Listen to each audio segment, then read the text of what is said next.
Every morning you wake up and wait for a spark of inspiration to save you from your own chaos, while a disciplined mind moves forward with absolute, brutal indifference to feelings. You delay your work because your motivation is zero, letting an unread message or a short video destroy your entire day. You believe that you need passion to act, rendering you a helpless leaf blown away by the wind.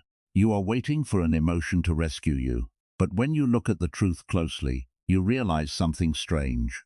95% of people will quit at lesson 3. Stay until the end. Lesson 1. Separate your feelings from your actions. Look at your own life. You wake up, look at the tasks ahead, and instantly, a heavy wave of laziness hits you. You feel heavy. You feel empty. You have zero motivation. And because you feel that way, you decide to stay in bed. You wait. You wait for an emotion, a sudden spark, a magical feeling to make you move. That is your first mistake. You believe that to act, you must first feel like acting. Motivation is a scam of the untrained mind. Seneca, Marcus Aurelius. They did not wait for a good mood to build an empire. They understood a fundamental law of reality, the dichotomy of control. Your emotions, your fatigue, the sudden surge of laziness in your chest. These are external events. They belong to the body, to the biology, to the chaotic world outside your true self. You cannot control when laziness appears. But your actions, the physical movement of your hands and feet, that is entirely under your control. Imagine a massive mountain. The heavy fog rolls in, wrapping the peak in cold, grey darkness. The mountain does not ask the fog to leave before it stands tall. It simply remains. It does not care about the weather. Most people live like a dry leaf. If the emotion is warm, they move. If the emotion is cold and lazy, they freeze. You are letting a temporary chemical state in your brain dictate your destiny. When you say, "I can't work because I don't feel like it," you are admitting defeat. You are saying that your muscle is weaker than a fleeting thought. The next time you feel zero motivation, do not fight the feeling. Do not argue with it. Let the laziness exist in your body, but move your limbs anyway. Sit at the desk while feeling unmotivated. Open the book while feeling tired. The mind will complain, but the body must obey. Lesson 2. Expose the dopamine trap. Let's look at a modern reality. You are sitting in a quiet apartment in New York or a crowded room in Los Angeles. You have an important project to finish, a life to build. But instead, you are staring at a glowing screen, endlessly scrolling through meaningless videos, checking likes, chasing numbers. 30 minutes pass, 1 hour passes. You put the phone down, and suddenly, you feel completely drained, exhausted, and even more paralyzed than before. What happened? You just poisoned your brain with cheap, synthetic dopamine. You surrendered your focus to an algorithm designed to make you weak. You think you are resting, but you are actually destroying your capacity for deep effort. Epictetus once asked, "How long are you going to wait before you demand the best for yourself?" Every time you choose a short-term distraction over long-term discipline, you are letting external triggers manipulate your neurochemistry. You become predictable. You become easily controlled. The modern world trades your greatness for your attention. You are trading your potential for a pixelated illusion of pleasure.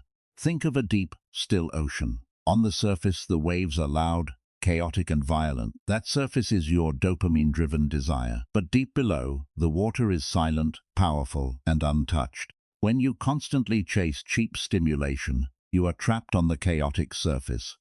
True power requires you to drop into the deep silence.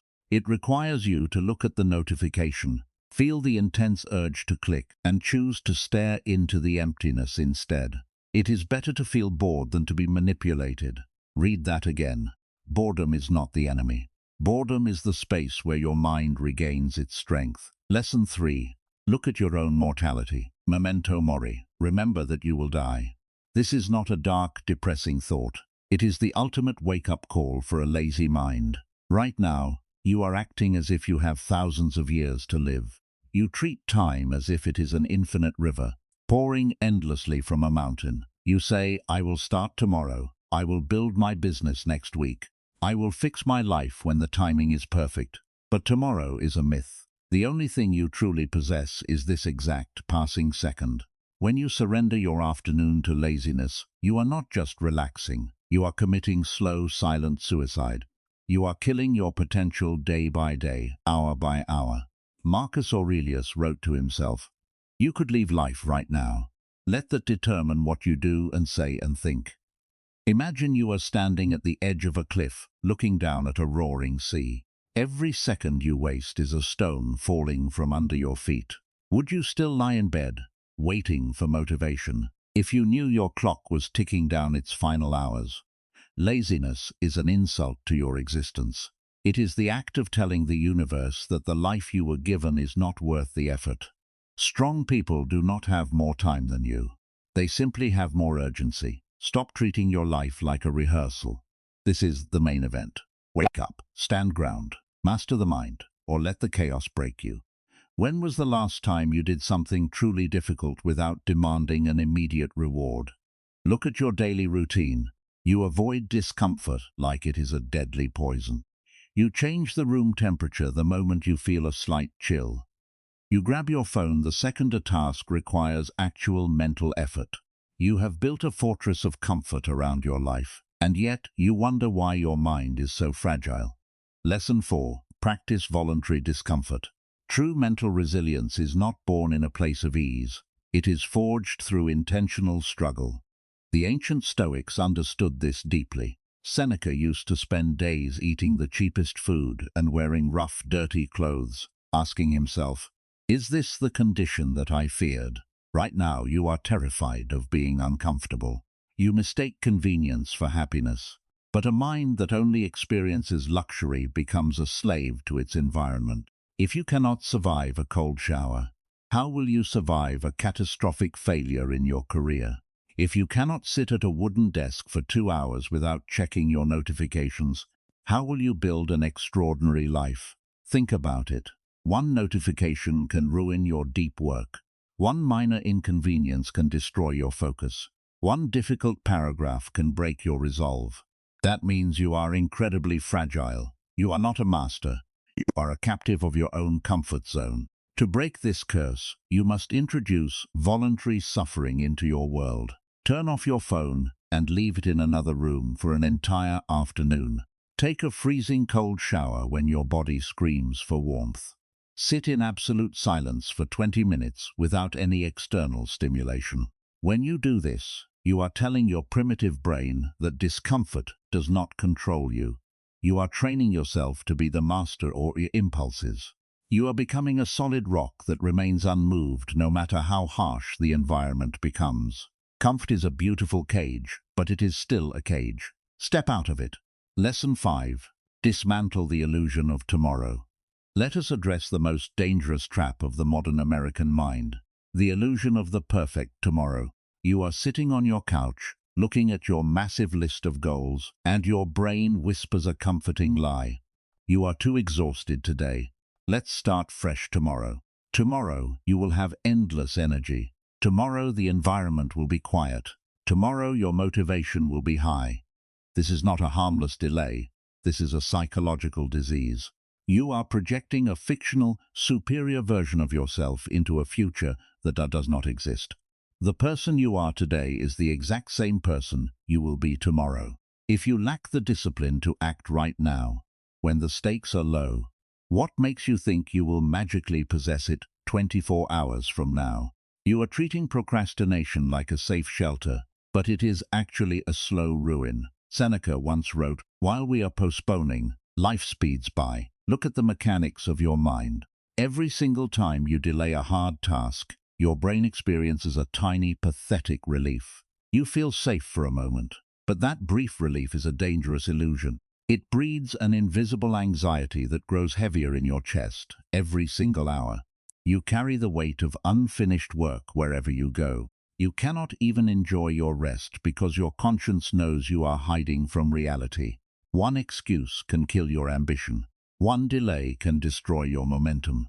One soft choice can break your entire future. Stop waiting for the perfect conditions. The sky will never be completely clear. The noise will never fully fade. The internal resistance will always be there, waiting to drag you down into mediocrity. Procrastination is nothing more than cowardice, wrapped in a logical explanation. You are not waiting for a better time. You are simply afraid of the effort required right now. Marcus Aurelius did not wait for peace to govern an empire, and you cannot wait for comfort to govern your life. The trap of tomorrow has claimed millions of unfulfilled dreams. Do not let it claim yours. Break the loop immediately. Act now. Lesson 6. Act like a soldier. Look at your own life. Why do you get frustrated when a task becomes boring? You expect your life's work to feel like an entertaining movie. You want a constant rush of excitement, and when the boredom hits, you abandon your post. You desert your duties because you are waiting for a comfortable emotion. That is cowardice. True discipline does not care if the work is exciting or brutally monotonous. It simply demands execution. The Roman Emperor Marcus Aurelius woke up every single morning to face a crumbling empire, betrayals, and endless wars. He did not feel like dealing with it. He hated the noise, the politics, and the stress. Yet he wrote a famous command to himself in his personal journal. At dawn, when you have trouble getting out of bed, tell yourself, I have to go to work as a human being. What do I have to complain of if I'm going to do what I was born for? Read that again. You were not born to lie under the blankets and feed on digital poison. You were born to build. You were born to endure. Amor fati. Amor fate. This Stoic principle means you do not just tolerate the boring, difficult parts of your day. You embrace them as the exact fuel you need to become strong. A soldier does not complain about the mud. The soldier crawls through it to win the battle. Your work is your battlefield. When the spreadsheet is dry, when the book is heavy, when the screen is exhausting, that is exactly where your character is tested. Imagine a powerful river flowing through a canyon. It does not argue with the hard stones in its path. It does not wait for a smoother route. It simply pushes forward, carving its way through the solid rock by sheer mechanical persistence. Become that river. Do not think about how you feel. Do not negotiate with your laziness. Put your head down and execute the duty in front of you. Do it poorly if you must, but do it. Do it tired. Do it bored. Just do it. That's it. Lesson 7. Reduce your path to mechanical actions. Why do you freeze when you face a major project? Because your untrained mind looks at the entire mountain and panics. You think about the 50 pages you have to write, the thousands of dollars you need to save, or the months of brutal effort required to change your life. That massive vision creates overwhelming anxiety. And to escape that anxiety, your brain runs straight back to the nearest distraction. You paralyze yourself with your own imagination. The solution is not more motivation, it is extreme reduction. You must strip away the grand narrative and break your giant goals down into microscopic mechanical steps that require zero emotional energy. Stop trying to write the whole book. Just focus on typing one single sentence. Stop trying to finish the entire project. Just focus on opening the specific file on your computer. When you reduce the task to a tiny physical movement, you bypass the brain's defense mechanism. You take away its ability to make excuses. Think about a master stonecutter. He hammers away at a massive boulder, hitting it 100 times without even a small crack showing. To an untrained observer, it looks like he is failing. It looks like his effort is completely useless. But on the 101st blow, the rock splits exactly in two. It was not that last hit that did it, but all the mechanical, boring blows that came before. Most people quit at the 50th strike because they don't see immediate progress. They let their emotions judge the reality. Strong people focus entirely on the swing of the hammer. They treat the process like a machine. Remove your ego from the scale of the task. Do not look at the top of the mountain while you are climbing.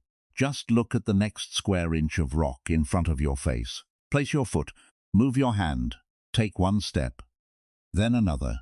Let the mechanical rhythm take over your consciousness. The momentum will follow the action, never the other way around. Stop thinking. Start moving. That is power. Lesson 8. Confront your reflection without excuses. Look at your own life right now. When you fail to execute your goals, what story do you tell yourself? You blame the modern world. You blame the endless distractions of American society. You blame the hyper-connected environment, the loud notifications, or your hectic schedule. You say, it is impossible to stay focused when everything around you is designed to steal your attention. That is a lie. You are hiding behind your circumstances. The ancient Stoics lived in Rome, a city filled with political corruption, massive banquets, and extreme decadence. Yet they never blamed the city for their lack of character. Epictetus once stated, "No man is free who is not master of himself." When you blame external temptations for your laziness, you are handing over your personal sovereignty. You are pretending to be a victim. Strip away the excuses and look directly into the mirror. The issue is not the temptation outside, it is the weakness within. No one is forcing you to remain paralyzed. No one is holding you hostage in your bed. You are choosing to surrender. You do not lack a peaceful environment. You lack a disciplined soul. Stop waiting for the world to stop tempting you. It never will. The chaos will continue, but your response must change. Lesson 9. Expose the digital drainage. Let us look at a micro situation that happens to you every single day. You sit down at your desk, determined to work. But first, you decide to check your social media feed for just 5 minutes. You open an app, you look at a video, and then another, and another.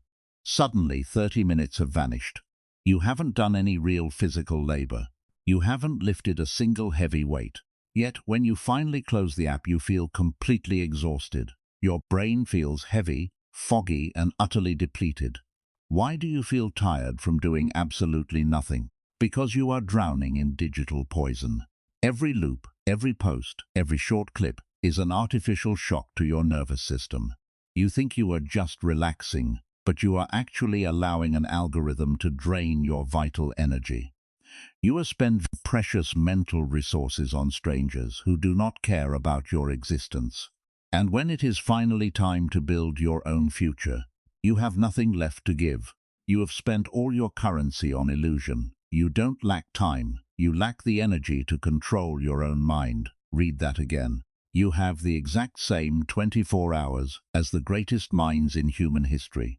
The difference is they guarded their focus like a priceless treasure, while you give yours away for free to anyone who asks for it. Lesson 10. Construct the inner citadel. How do you survive in a world filled with endless manipulation? You must build what Marcus Aurelius called the inner citadel. This is a fortress inside your own mind, a place of absolute silence and strength where no external temptation can penetrate. When the storms of laziness hit, when the digital cravings scream for your attention, you do not fight them on the outside. You simply retreat into your fortress. Imagine a massive stone watchtower hidden deep within a dark forest. A fierce predator approaches the gates, roaring and pacing back and forth, trying to find a vulnerability. The tower does not panic. It does not shake. It does not argue with the beast. It simply remains solid, impenetrable, and completely detached. The predator eventually grows tired and leaves. Most people live without a fortress. Their minds are completely open to the public, allowing every text message, every lazy thought, and every small emotion to walk right in and destroy their momentum. You must build your walls. When you sit down to work, lock the gates of your mind. Do not let the digital noise enter your sacred space. Seneca wrote, "A man is as wretched as he has convinced himself he is." If you convince yourself that you are weak against distraction, you will remain weak. But if you realize that your mind has levels, you can drop below the surface chaos into absolute stillness. Nothing outside can touch you unless you open the door. Keep the door closed. That is power. Will you continue to be a passive spectator in someone else's life, or will you finally start writing the script for your own? You have listened to the philosophy. You have analyzed the theories. But understanding a concept without executing it is completely useless. It is just another form of sophisticated distraction. To destroy your laziness permanently, you need a systematic weapon. You need practical battle plan. Introducing the 21-day Stoic Blueprint. This is not a gentle self-help challenge. It is a brutal mental reconfiguration designed to build an untouchable habit structure. For the next 3 weeks, you will live by 3 uncompromising mechanical rules every single day. Rule number 1, the 5-second execution. The moment a critical task appears before you, your primitive brain immediately begins creating excuses. It starts fabricating reasons to delay, to seek comfort, to retreat. You must destroy that narrative before it even starts. Count down from 5, 4, 3, 2, 1. Move your body mechanically. Do not analyze your fatigue. Do not negotiate with your resistance. Stand up and touch the desk. Open the document. Start typing. Action must precede thought. That is the law. Rule number 2, absolute digital isolation. You cannot build a fortress while allowing enemies to walk through the front gates. For the first 4 hours of your working day, your phone is dead to you. Put it in a drawer. Leave it in another room. Lock it away. If you need to write, you write. If you need to study, you study. If you find yourself staring at a blank wall because you are bored, you accept the boredom. You sit with the silence. You allow your neurochemistry to heal from the synthetic dopamine damage. No scrolling, no checking messages, no notifications, complete dangerous isolation. Rule number 3, the evening Stoic audit. Every night, before you close your eyes, you must hold a brutal courtroom inside your own mind. Sit with a physical notebook and ask yourself 3 precise questions. What did I do well today? Where did my discipline fail? How can I execute better tomorrow? Do not coddle your ego. Do not make excuses for your short choices. Write down the truest, most unfiltered evaluation of your actions. If you wasted an hour, state it plainly. If you surrendered to comfort, document your defeat. Seneca did this every single night in the dark of his room, analyzing his flaws so he could conquer them the next morning. Now, let the Nipvan slow down. Look at these 3 rules. They look simple. They look basic. But simplicity is where true power hides. Most people fail because they are constantly looking for a hidden secret, a magical method, a complex strategy to save them from their own lack of effort. There is no secret. There is only execution. The first 3 days of this blueprint will feel completely unnatural. Your body will feel heavy. Your mind will scream for stimulation. It will try to convince you that this challenge is unnecessary. That is the exact moment your character is being weighed on the scale of fate.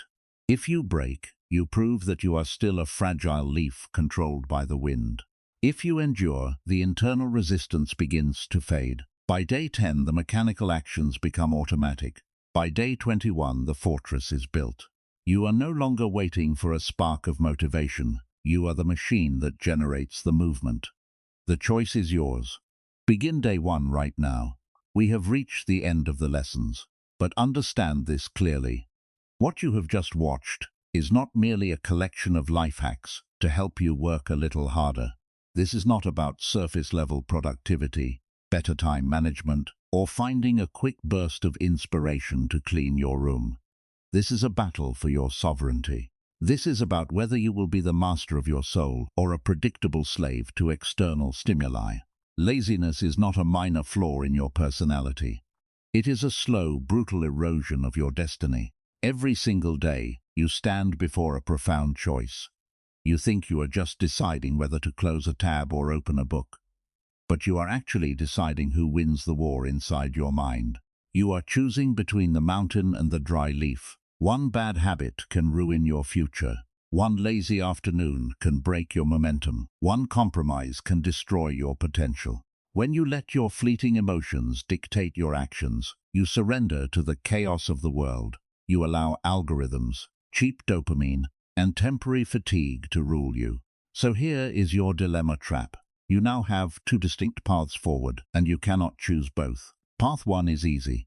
You can close this video, slip back into your comfortable routine, and pretend you never heard these principles. You can continue waiting for the perfect moment, chasing synthetic pleasure, and letting your untrained mind dictate your life.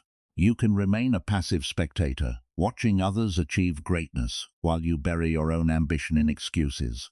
You can choose the slow ruin of regret, or you can choose path 2. You can accept the brutal reality that life is short, and your time is actively running out.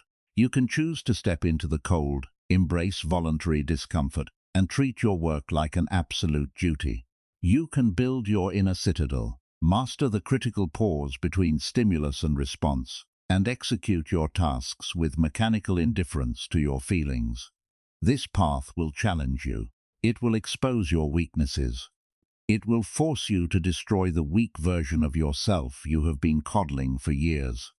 But on the other side of that struggle is absolute freedom.